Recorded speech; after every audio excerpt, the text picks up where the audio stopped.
저주대행 아르바이트. 저는 2년 전까지 저주대행 아르바이트를 했습니다. 회사는 심령 DVD 같은 걸 주로 만드는 프로덕션으로 업계에서는 나름대로 자리를 잡은 곳입니다. 그 외에도 후적이나 점술도구 같은 것들을 동심 판매로 팔고 있었고요. 지금도 잘 영업하고 있습니다. 제가 담당했던 것은 부두 계열 저주였습니다.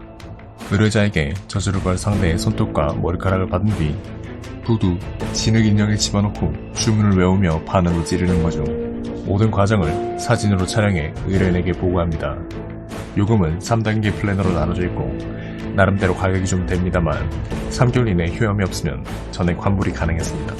아마 70%는 환불을 받았던 것 같습니다.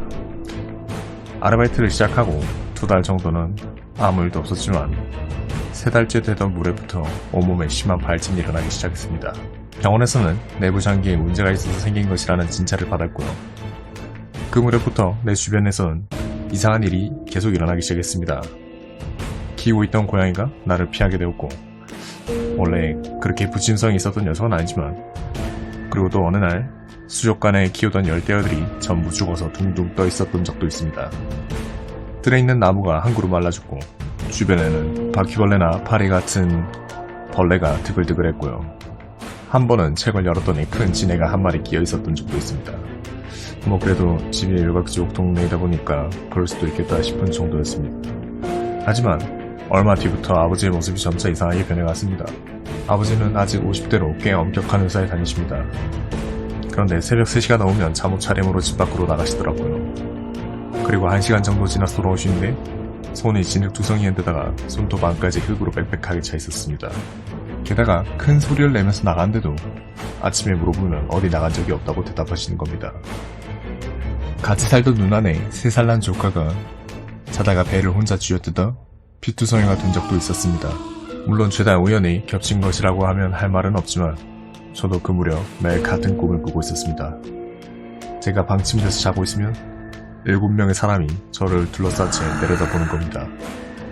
한 번도 본 적 없는 사람들이었습니다. 다들 일본식 잠옷 같은 걸 걸치고 나를 내려다보며 아무 말 없이 고개를 내젓고 있었습니다. 이런 꿈을 2주가량 계속 꾸었습니다. 괴상한 일들이 이어지다 보니 자연스레 저주대행 아르바이트가 마음에 걸리기 시작했습니다. 친구에게 상담을 했더니 점을 보는 지인을 소개시켜줬습니다. 영업하다기에 한번 만나보기로 하고 약속을 잡았죠.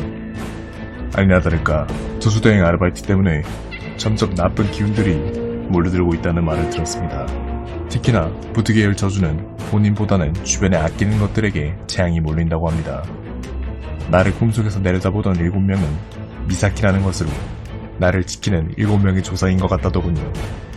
나는 일주일 뒤 아르바이트를 그만두었고 거짓말처럼 이상한 일들이 싹 사라졌습니다. 발진은 2달 정도 있다가 나왔고요. 그 추석날 가족끼리 근처에 있는 위패를 모신 전에 성묘로 갔습니다. 후미진 곳에 있는 무덤 주위 흙이 유골함이 보일 정도로 마구 파헤쳐져 있던 것이 지금도 기억에 남아 있습니다.